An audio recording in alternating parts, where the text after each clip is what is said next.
Chic Sale was born in 1885 in Huron, South Dakota.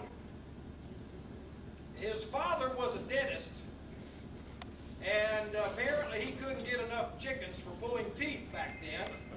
And they ended up, when Chic Sale was a young man, they moved to Urbana, Illinois. Many of you may know there's two cities real close together, like Dallas and Fort Worth in central Illinois, called Champaign, Urbana. And that's where Chic Sale grew up, and he had a reputation as being something like Rich Little. If he saw you and you walked out of the room, he could imitate you, and it was always humorous. And most of his teachers were probably not too fond of him, because when they left the room, he always mimicked them and made fun of them. And he was very popular. He was always well liked at parties. He was a lot like Will Rogers. And he was a comedian. He was a mimic. He did cartoons. He did some movies. He was very famous in Hollywood, but he died at something of an early age. He died at the age of 51 in 1936 of lobar pneumonia under an oxygen tent. And in this day and time, 50 cents worth of penicillin would have saved his life. And that was a great tragedy, because he was just 51 years of age. He specialized in country characters. And this is some old American humor that a lot of people in America like. Now let me ask you folks this. How many of you people out here know what a privy is? Raise your hand. Okay, there was a few people that didn't raise their hand. Now for those that did not raise their hand, a privy is an outhouse. If you don't know what, if we got some, I saw some young people running around here, and if you don't know what an outhouse is, the next best thing in modern terms is a portalet. And this is a wonderful skit that Chic Sale did. It was one of his more famous things.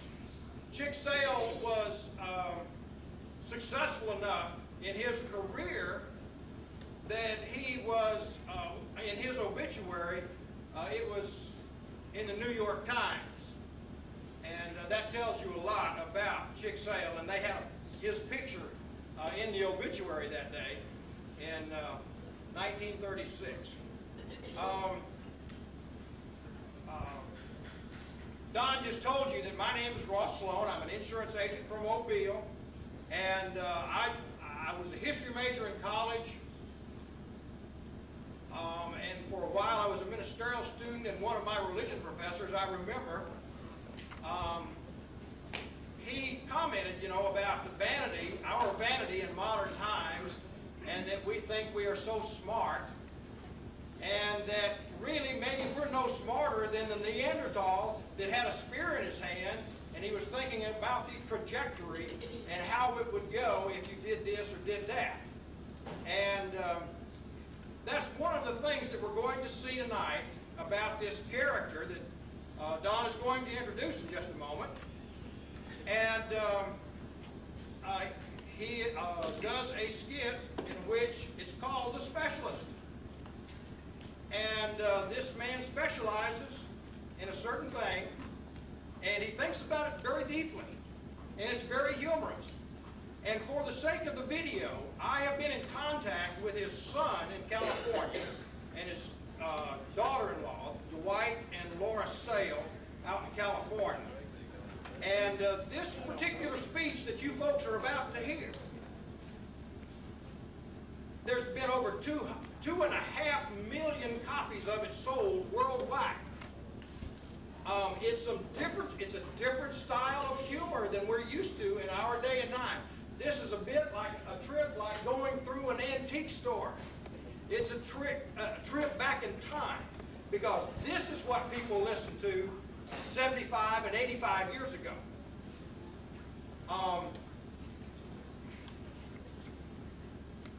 I think perhaps maybe I should tell you a story insurance agent.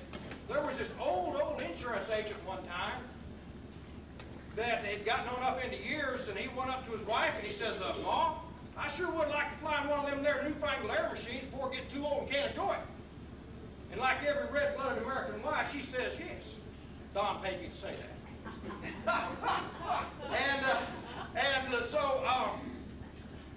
Barbara's not going to throw anything at me, is she? No, she's not going to let me do that. So anyway, they make their way on out to the airport, and they find themselves a pilot. And they introduce themselves, and a little light goes on in the pilot's head like, I ought to know this old-timer. And he's, oh, yes, this is that old insurance man that has such a reputation for being tight with money. So he thinks to himself, I'm going to have a good time with this old-timer. So he said, I'll tell you what, old-timer, I'll give you a free ride in my airplane if you promise not to yell. But if you yell, I get to charge you double. And he just smiles to himself like, oh, this is a piece of cake. So they go out, and pilot gets in the airplane, and Paul gets in the airplane, and Ma gets in the airplane, and pilot cranks it up, and he taxis out to the runway and does his run-up, gets his clearance, and he takes off. Well, he's no sooner in the air real good till he turns the plane upside down. Flies towards tall mountains and buildings and trees, pulls out in the last second, not a word. So he looks down this farmer's field down there, and the barn doors are open on both ends. So he makes a screaming nosedive down, goes in one end, out the other, chickens flying everywhere. Not a word. So he turns to go back to the airport, and he thinks, well, maybe I'm getting up too easy here. So he does a couple of quick loop-de-loops in the sky. Not a word. So he goes back to the airport, and he lands, he taxis over the ramp, he shuts her down, and the pilot gets out, and Paul gets out, and they look at each other eyeball to eyeball, toe-to-toe. And the pilot says, well, you didn't yell, did you? And the old insurance man says, well, no, but I almost did when Ma fell out.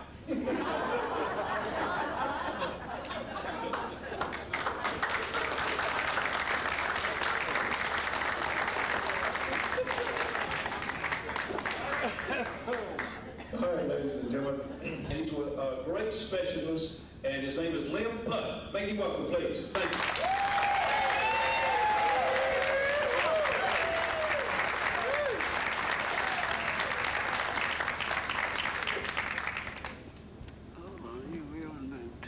Mr. President and gentlemen, you've heard a lot of prattling about this here being the age of specialization. Y'all have known me to be a carpenter by trade. Years gone by, I could have built you a house, a barn, a church, or a chicken coop, but I seen the need of a specialist in my life. I studied her, I claim her, she is mine. You all are looking at the champion privy builder of Sangamon County.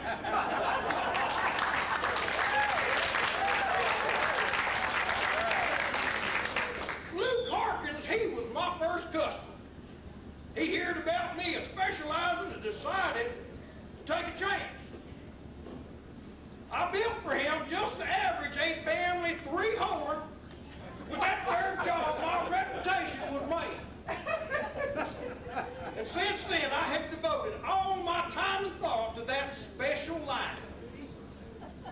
Of course, when business is slack, I do a little paper hanging on the side. But my heart is just in privy building. And when I finish a job, I ain't through. I give all my customers 6 months privy service free gratis. I explained this to Luke, and one day he calls me up and says, Lim, I wish you'd come out here. I'm having privy trouble. So I gets in the car and drives out to Luke's place, and I hid behind them there trees where I could get a good view of the situation. It was right in the middle of haying time, and them there hired hands, they was a-going in there and a-staying anywhere from 40 minutes to an hour. Think of that. I says, Luke, you sure have got privy trouble. So I takes out my kit tools,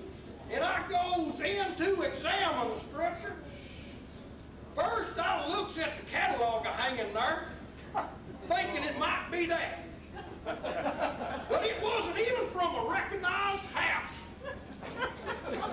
Then I looks at the seats proper, and I see what the problem was. I had made them holes too darn comfortable. So I gets me out a scroll saw and cuts them square with hard edges.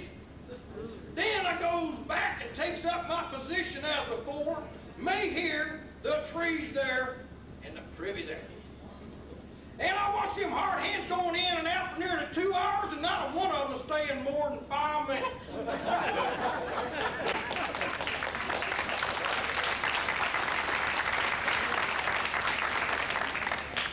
Lucas says, I saw her. That's what comes from being a specialist, gentlemen. 'Tweren't long after I built that there twin job at the schoolhouse, and then after that, the biggest plant up to date, an 8-holer.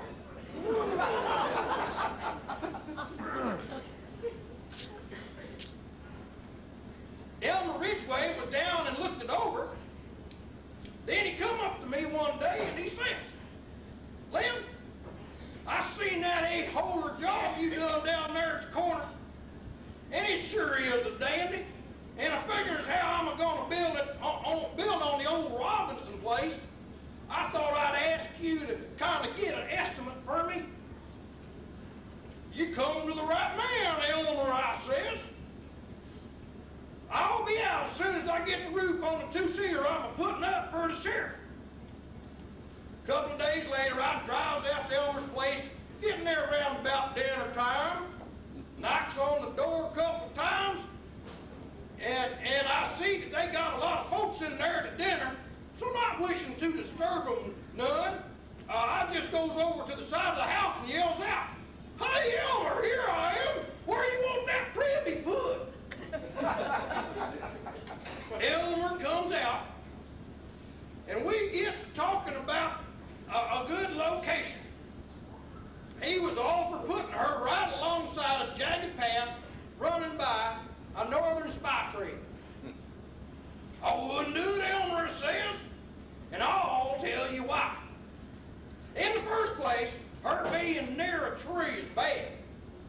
There ain't no sound in nature so disconcerting as the sound of apples dropping off the roof, onto the roof. Then another thing, there's a crooked path running by that tree, and the soil there ain't adapted to absorbing moisture. During the rainy season, she's likely to be slippery. Take your grandpappy. Why, going out there is about all the recreation he gets. He'll go out some rainy night, his nighties flapping around his legs, and like it's not when you come out in the morning, you find him prone in the mud. Or maybe skidded off of one of them curves and wound up in the corn crib. No, sir, I says, put her in a straight line with the house, and if it's all the same to you, have her go past the woodpile. I'll tell you why. Take a woman, for instance. Out she goes. On the way back, she'll gather in 5 sticks of wood.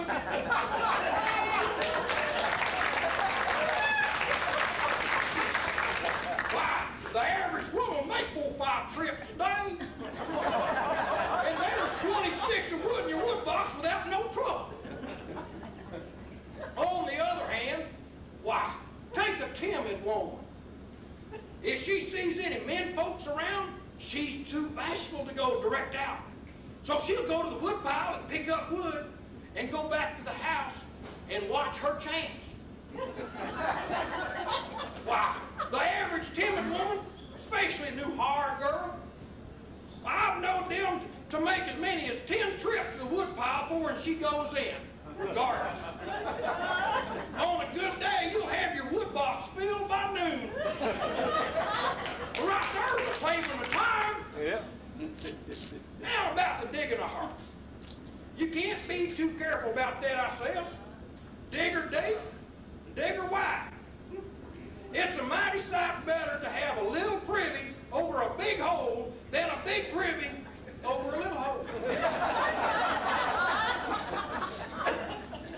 Another thing, when you digger deep, you got her dug. And when you ain't got that certain feeling stealing over you, that sooner or later, you're going to have to dig her again. And when it comes to construction, I says, I can give you joists or beams. Joists make a good job. Beams cost a bit more, but they're worth it. Beams, you might say, will last forever. Of course, I could give you joists, but take your Aunt Emmy. She ain't getting the mite light. Someday she might be out there when them joists give way, and there she be, hitched. Another thing you got to figure on, Elmer, I says, is that odd feller's picnic in the fall. Them boys is going to get in there in 4s and 6s, a-singing and a-drinking and the like. And I want to tell you, there's nothing what breaks up an odd feller's picnic any quicker than a digging party. Beams, I say, every time, and rest secure. And about her roof, I says, I can give you a lean-to or a pitch roof. Pitch roofs cost a little more, but some of our best people has lean-tos. If it was me for myself, I'd have a lean-to, and I'm going to tell you why.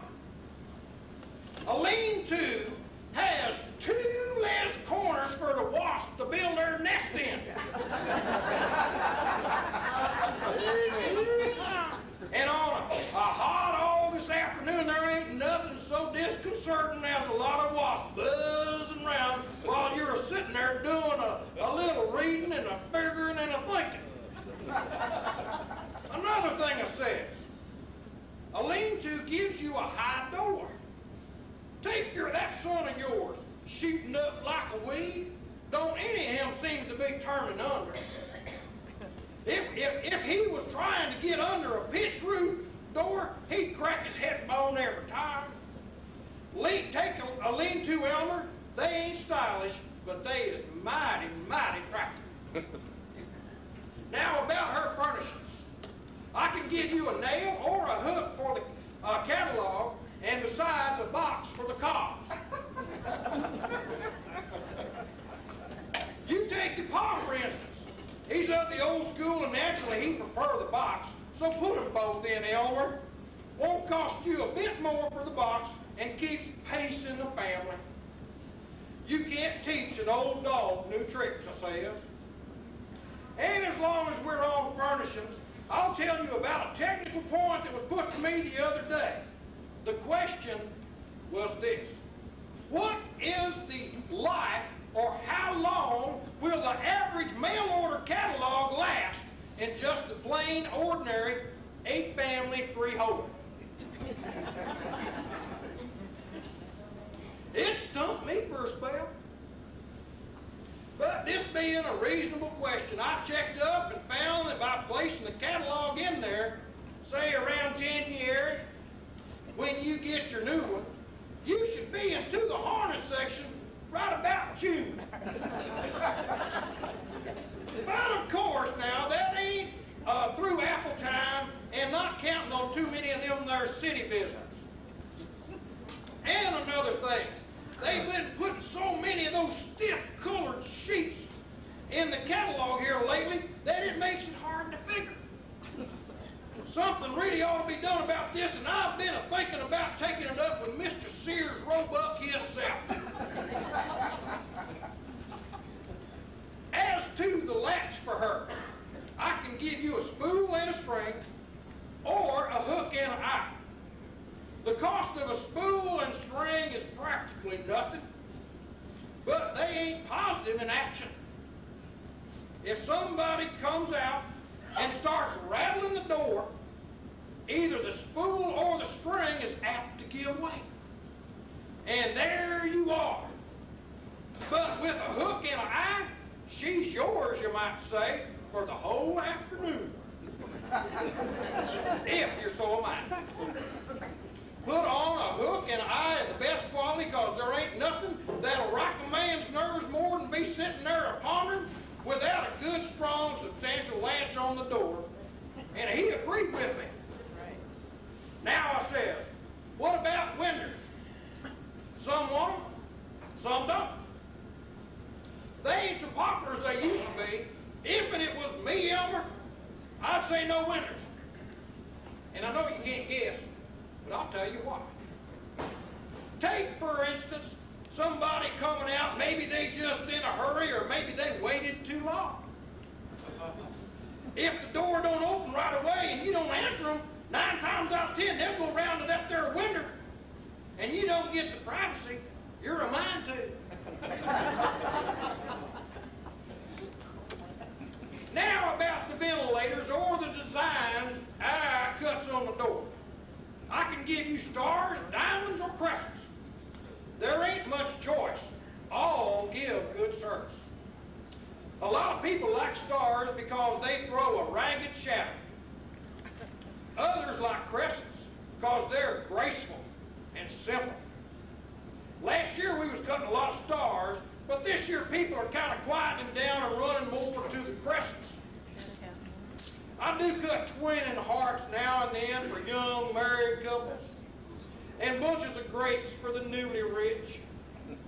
These last 2 designs come under the heading of novelties, and I don't very often suggest them because it takes time and runs into a bit of money.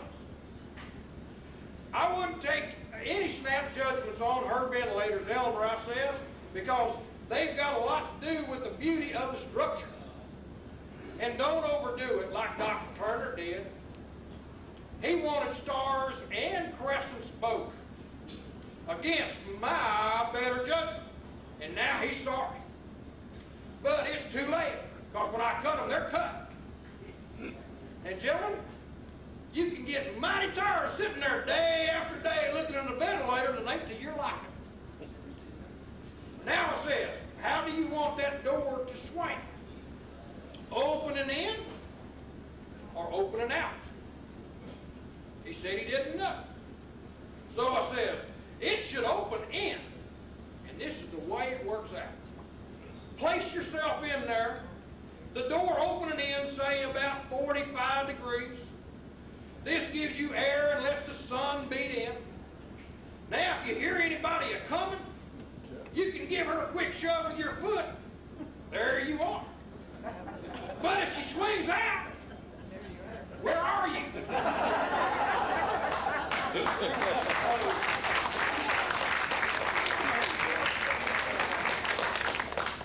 That's what comes from specializing.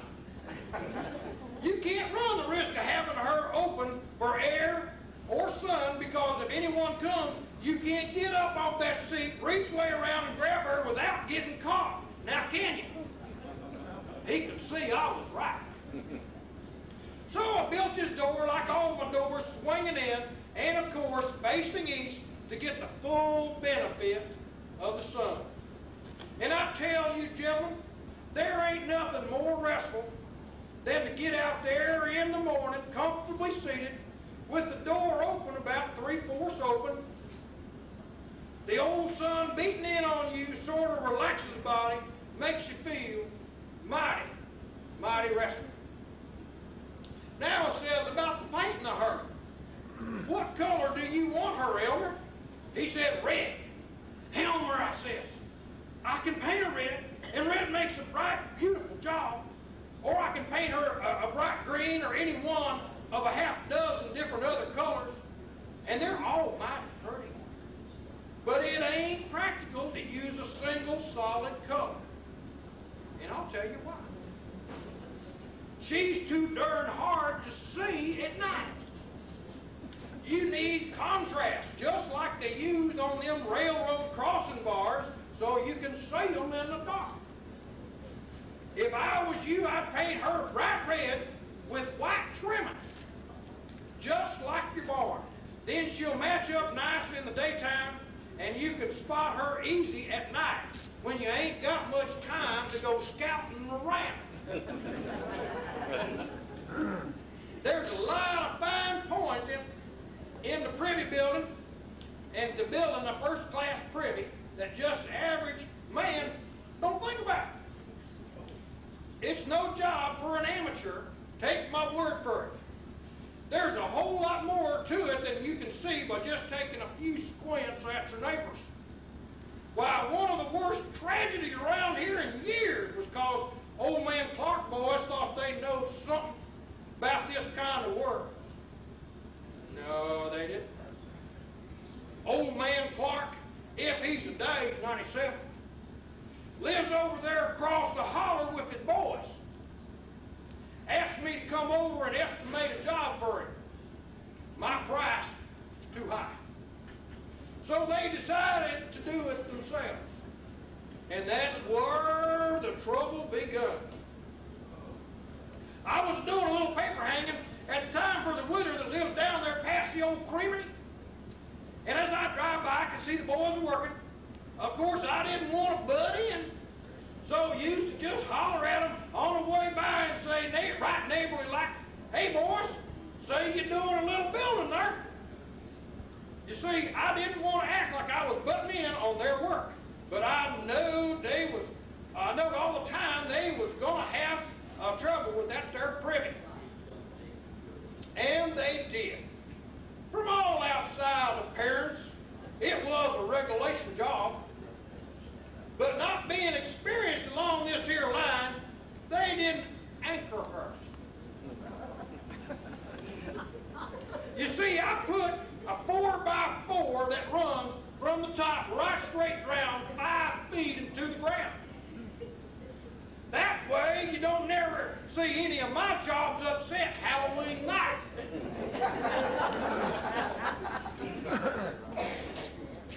They might pull them out, but they'll never upset them. Here's what happened. They didn't anchor theirs, and they painted it solid red.